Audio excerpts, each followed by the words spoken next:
हे ज्ञेय सब संसार पर निज रूप उसमें मूल है। उसको अगर जाना नहीं, सब जानकारी धूल है। हूँ आत्मा गुण ज्ञान वाला, हूँ अजर में हूँ अमर। इंद्रिय अगोचर रूप हूँ यह, जानते वे धन्य नर। श्रद्धालु, जिज्ञासु श्रोताओं, आत्मरक्षा के लिए गृहस्थ जीवन में व्रतों का स्वीकार, जो परमात्मा ने 5 अणुव्रत, 3 गुणव्रत और 4 शिक्षा व्रत, ऐसे 12 व्रत का जो निरूपण किया है, यथाशक्ति उन व्रतों को स्वीकार करना बहुत जरूरी है। क्योंकि अव्रत में रहने वाला व्यक्ति जो होता है, वो पाप ना करते हुए भी पाप की क्रियाओं से बच नहीं पाता। कई बार लोग कहते हैं कि जब हम वो कार्य करते ही नहीं, कोई ऐसी वस्तु हम खाते ही नहीं, तो भला उसका नियम लेने का क्या फायदा, हम तो वैसे भी उसका त्याग किए हुए हैं। लेकिन ज्ञानी कहते हैं कि अगर आपने संकल्प नहीं किया, व्रत ग्रहण नहीं किया, तो आपकी पाप क्रिया रुकेगी नहीं।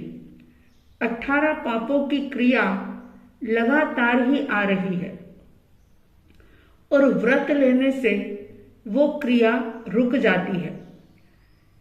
जैसे अगर आप हवा के लिए खिड़की दरवाजे खुले रखते हैं, चाहते तो आप हवा हैं, लेकिन उस हवा के साथ साथ बहुत सारी धूल मिट्टी भी आ जाती है। धूल मिट्टी आप चाहते नहीं, लेकिन हवा के लिए अगर आपने खिड़की खुली रखी है, तो उस हवा के साथ साथ धूल मिट्टी भी आएगी। इसी तरह से पाप करो या ना करो, जब तक आश्रव के दरवाजे खुले रहते हैं, तब तक उन पाप क्रियाओं से बचा नहीं जा सकता। और व्रत लेना यानी नियम ग्रहण करना, ये एक प्रकार से आश्रव के दरवाजे को बंद करने वाली बात है। दूसरे व्रत की बात हम कर रहे थे, और दूसरा व्रत जिसे कहा गया श्रावक के लिए स्थूल मृषावाद वीरमण व्रत, ये धारण करना बहुत ही जरूरी है। और ये व्रत ऐसा है, ये क्या कोई भी व्रत जो है श्रावक के, वो ऐसे हैं कि अगर आप समझ के साथ उसको ग्रहण करोगे, तो आपके गृहस्थ के कार्यों में, सांसारिक कार्यों में किसी भी प्रकार की बाधा नहीं आएगी, कोई रुकावट नहीं आएगी। बल्कि मैं तो ये कहूंगी कि आपका सांसारिक मार्ग जो है, गृहस्थ जीवन जो है, वो और ज्यादा सरल हो जाता है। उपासक दशांग सूत्र में आनंद श्रावक, कामदेव श्रावक, ऐसे 10 श्रावकों के जीवन का वर्णन है। उन्होंने भी भगवान महावीर के सामने सत्य व्रत की प्रतिज्ञा ली थी। तो उन्होंने जो प्रतिज्ञा ली, वो अपने गृहस्थ की मर्यादाओं को ध्यान में रख करके ही ली थी। क्योंकि साधु जीवन की और गृहस्थ जीवन की दोनों की मर्यादाएं अलग अलग होती है। श्रावक अपनी मर्यादा को समझ करके अगर नियम लेता है तो उसे किसी भी प्रकार की कोई तकलीफ नहीं आती, कोई रुकावट नहीं आती, किसी प्रकार की कोई अड़चन नहीं आती। स्थूल असत्य का त्याग करने की बात है। अब पहले हम ये समझें कि स्थूल असत्य का मतलब क्या होता है, स्थूल झूठ किसे कहा जाता है।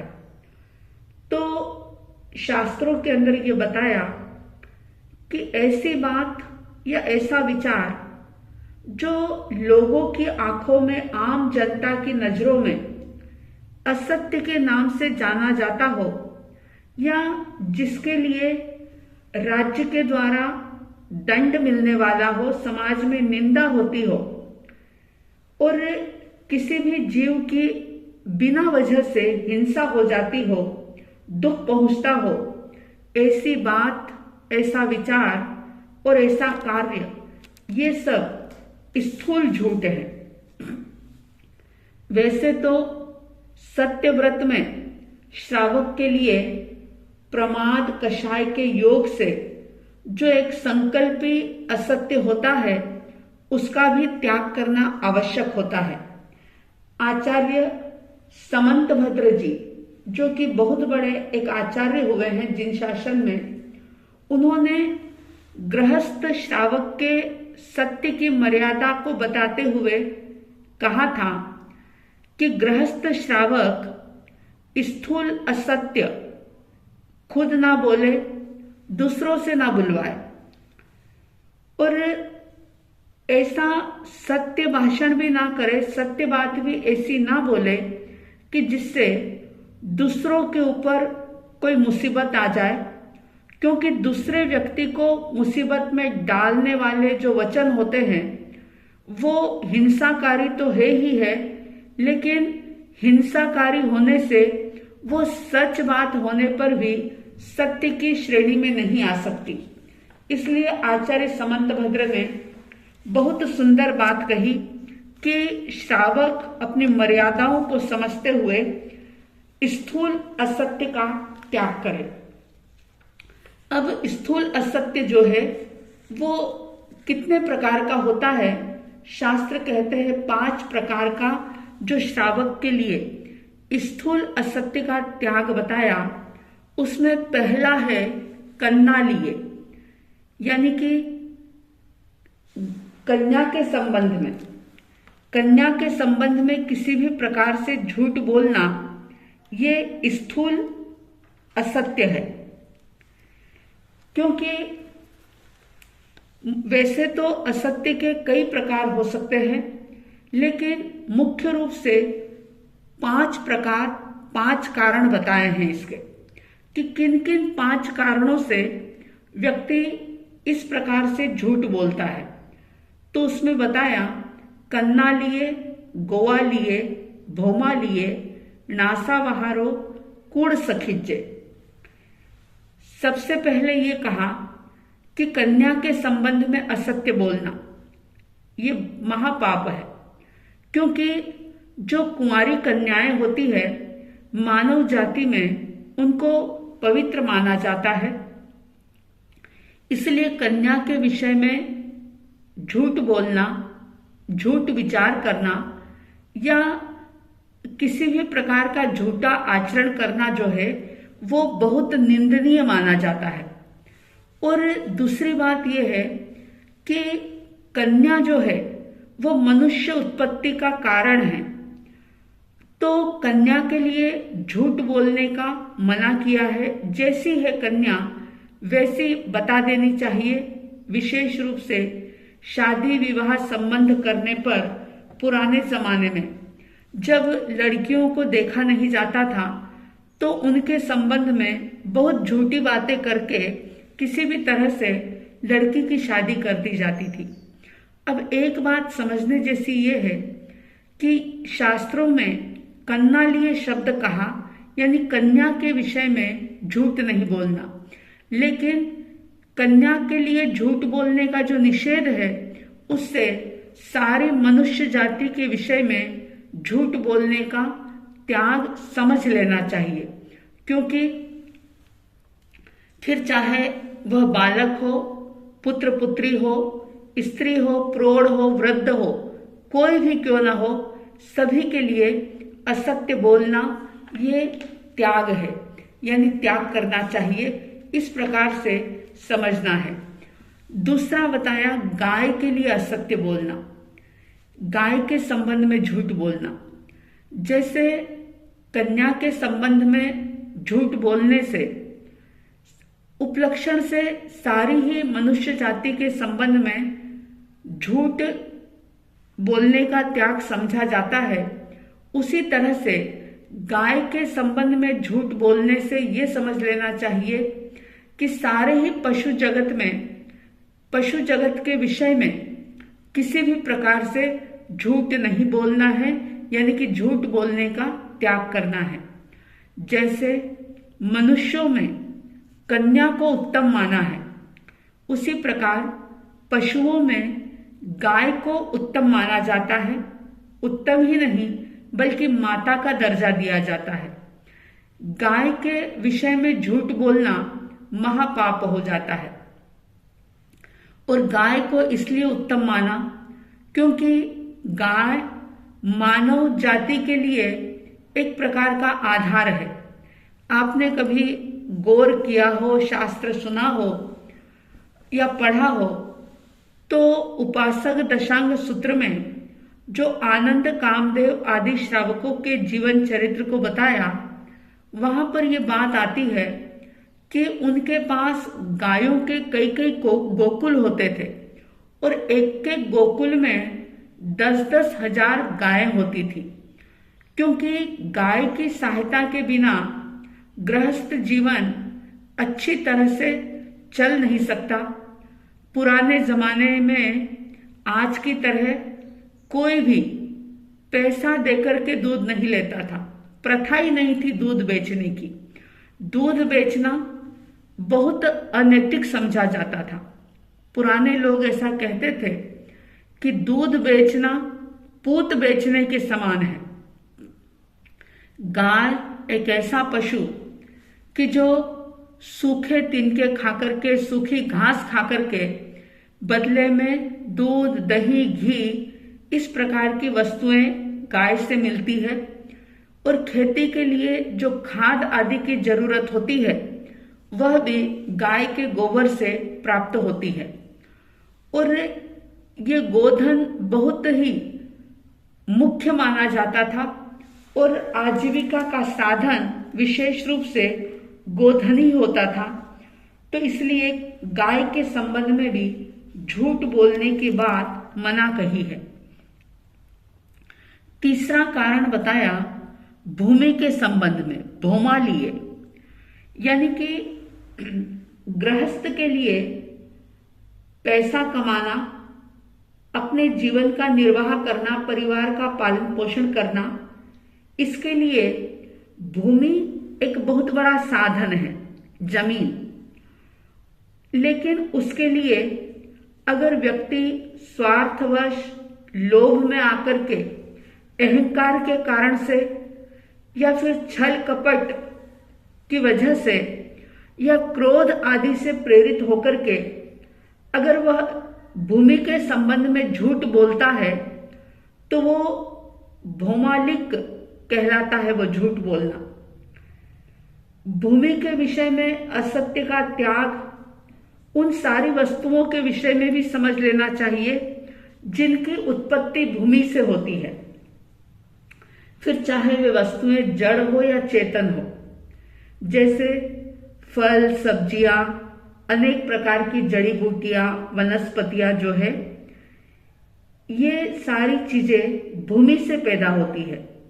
इसलिए फल, साग, सब्जी आदि के संबंध में भी झूठ बोलना ये भौमालिक झूठ के अंतर्गत आता है। व्यक्ति अपने स्वार्थ के वश पैसा कमाने के चक्कर में अपनी नैतिकता को ताक में रख करके झूठ बोल करके इतने सारे कर्मों का बंधन कर लेता है कि वो समझ भी नहीं पाता कि मैं ये इस प्रकार से कर्मों के बंधन को बांध करके इनका भुगतान मैं कैसे करूंगा, क्योंकि वो ये भूल जाता है कि जो मैं कर्म बांध रहा हूं उसका मुझे भुगतान निश्चित रूप से करना ही पड़ेगा। इसलिए ज्ञानी कहते हैं कि स्थूल असत्य का त्याग प्रत्येक व्यक्ति करे। सूक्ष्म असत्य की मर्यादा बहुत अलग है। अगर आप गृहस्थ होते हुए सूक्ष्म का त्याग नहीं कर सकते तो स्थूल झूठ का त्याग आपको अवश्य करना चाहिए।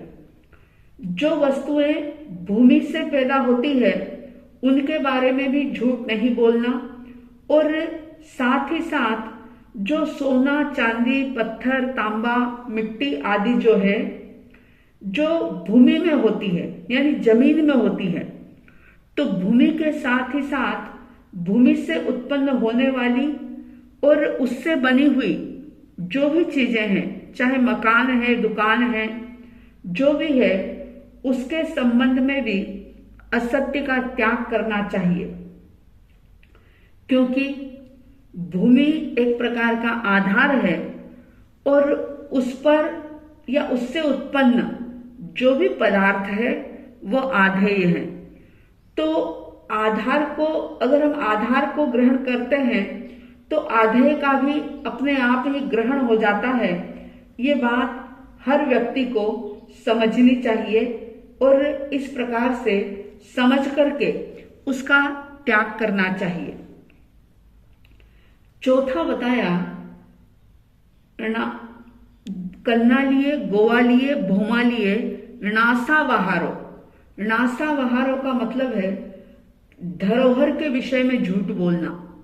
यानी कि किसी ने विश्वास करके अगर आपके पास अपनी कोई अमानत रखी हो, कोई वस्तु रखी हो, कोई कीमती पदार्थ रखे हों, तो लोभ लालच में आकर के इनकार कर देना यानी किसी की धरोहर को दबा लेना, ये धरोहर के विषय में झूठ है, ऋणासा वहारो कहा जाता है इसे।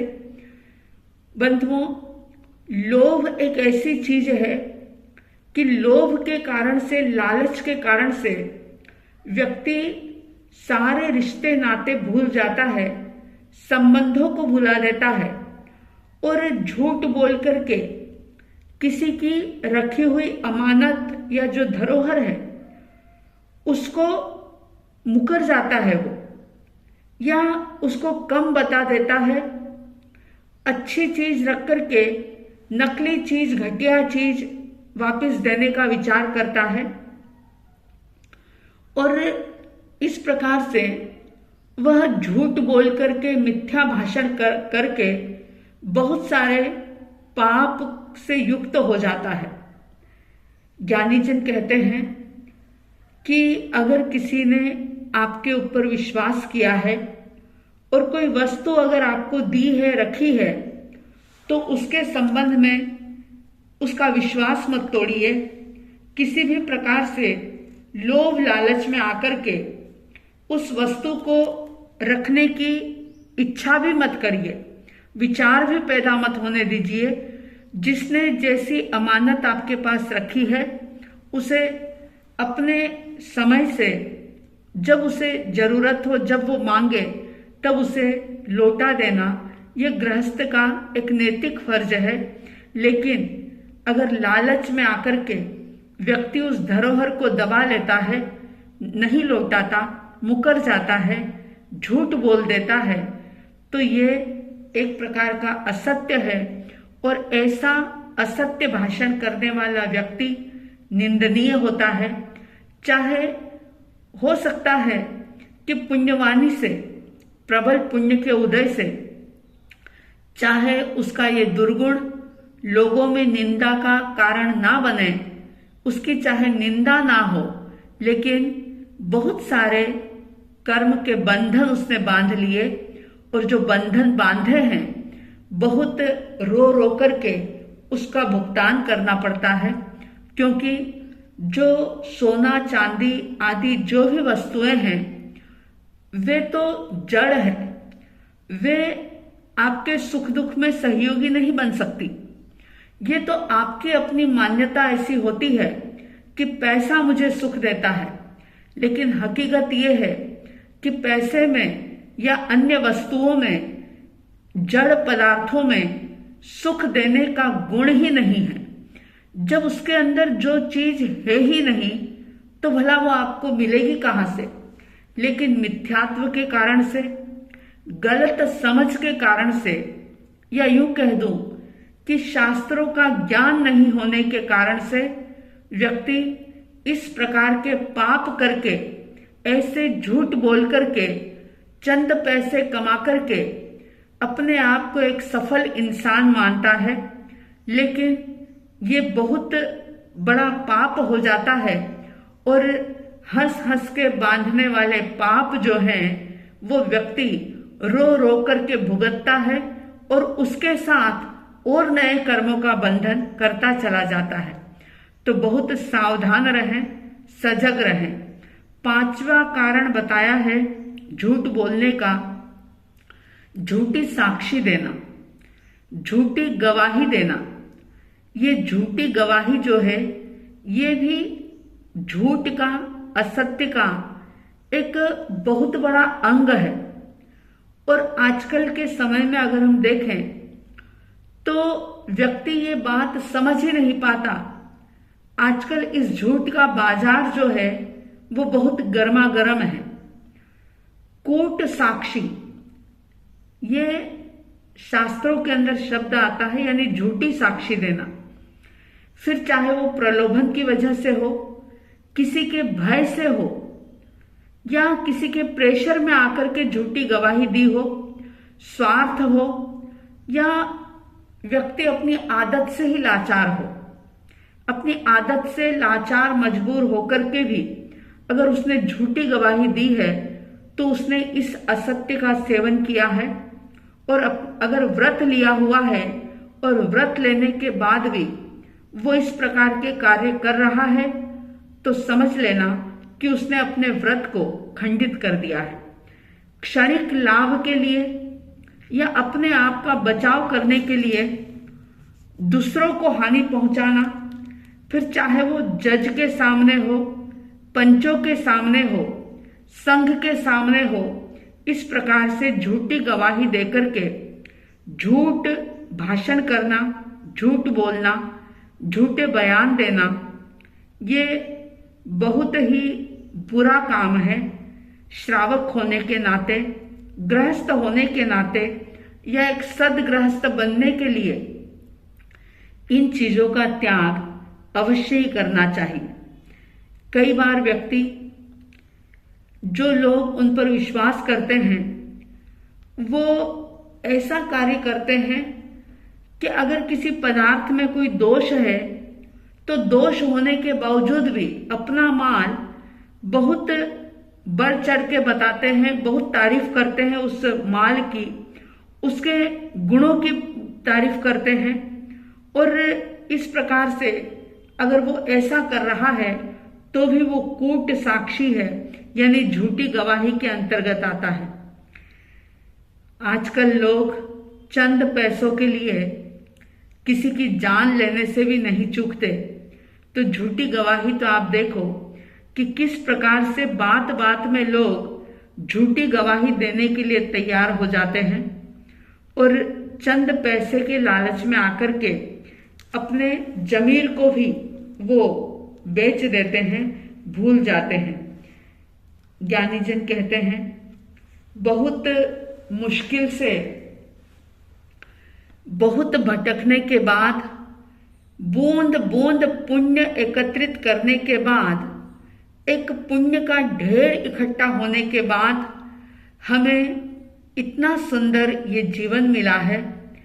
और जीवन तो मिला, लेकिन सबसे बड़ी उपलब्धि है कि जिनेश्वर परमात्मा की वाणी हमें मिली, जिन शासन हमें मिला, वास्तविक धर्म को समझने की हमें एक तक मिली, एक अवसर मिला। तो ये सब मिलने के बाद अगर हम इस जीवन को सार्थक बनाने के लिए कोई प्रयास ना करें तो फिर हमसे ज्यादा अभागा कौन हो सकता है। गृहस्थ लोग जो कि नियमों से बहुत दूर भागते हैं, नियम लेने से कतराते हैं, लेकिन याद रखना कि नियम बंधन नहीं है, ये तो एक प्रकार से जीवन का प्रबंधन है। जब आप मर्यादाओं में आ जाते हो, जब आप एक सीमा रेखा तय कर लेते हो, थोड़े व्रत ग्रहण कर लेते हो, तो निश्चित रूप से आपका जीवन सुव्यवस्थित हो जाता है, आप निर्भर हो जाते हो। और मैं समझती हूँ कि जो ये सुनने वाले लोग हैं उनमें से शायद ही कोई ऐसा होगा जो ये 5 कारण झूठ के बताए हैं उनका सेवन करता हो। लेकिन जैसा कि मैंने बात की शुरुआत में ही कहा कि चाहे आप इस प्रकार के झूठ ना भी बोल रहे हो, मगर अगर आपने संकल्प नहीं लिया, नियम नहीं लिया, तो वो पाप की क्रिया निरंतर चल रही है। जैसे अगर किसी के बिजनेस में आप पार्टनर हो, चाहे आप व्यापार नहीं कर रहे हो, लेकिन फिर भी उसमें अगर आपकी हिस्सेदारी है, तो बिजनेस में जो लॉस होगा उसका भुगतान आपको निश्चित रूप से करना ही पड़ेगा। अगर आपने अपनी साझेदारी हटा दी, अगर आप पार्टनरशिप से हट गए, तो फिर चाहे उस बिजनेस में कितना भी लॉस हो जाए, आपको उसकी भरपाई नहीं करनी पड़ेगी। तो कहने का अभिप्राय ये कि इस सत्य व्रत को समझें, स्थूल झूठ का त्याग करें और ये जो 5 कारण बताए हैं अपने जीवन में झांक करके देखें कि चंद पैसों के लिए या अपनी कोई गलती छुपाने के लिए या किसी के प्रेशर में आकर के या कोई भय से प्रेरित होकर के या नासमझी में किस किस प्रकार से झूठ का सेवन किया है भूतकाल में या वर्तमान में कर रहे हैं, उसका प्रतिक्रमण करें, उसकी आलोचना करें और अपने आप को शुद्ध करें और इस प्रकार से नियम ग्रहण करें कि अगर हम सूक्ष्म झूठ बोलने का त्याग नहीं कर सकते, अगर 3 करण 3 योग से झूठ का त्याग नहीं हो सकता, तो कम से कम स्थूल मृषावाद का त्याग जरूर हम करेंगे। और ऐसा सोच करके, संकल्प लेकर के, शुभ भावों के साथ स्थूल मृषावाद का त्याग करें। अब इसके व्रत लेने के बाद किस किस प्रकार के अतिचार लग सकते हैं, कैसे व्रत लेने के बाद भी व्रत खंडित होने की संभावना रहती है, इसको भी जानना समझना बहुत जरूरी है। इसकी भी हम बात करेंगे। आज मैं सिर्फ इतना चाहूंगी कि आप व्रत को निश्चित रूप से समझें। अगर 12 ना ले सकें तो 5 अणुव्रत जरूर लेने का मानस बनाएं। आपकी व्रतों के प्रति भावना निरंतर बढ़ती चली जाए। आप अपने जीवन से पाप क्रिया के द्वार को, आश्रव के द्वार को रोक करके संवर और निर्जरा के मार्ग पर आगे बढ़ें। सत्य धर्म को समझें, जिन वाणी को समझें और अपनी आत्मशुद्धि के मार्ग पर आगे से आगे बढ़ें। ऐसी साध्वी द्वय की तरफ से हार्दिक हार्दिक शुभ मंगल भावनाओं के साथ जय प्रभु महावीर, जय गुरु आनंद।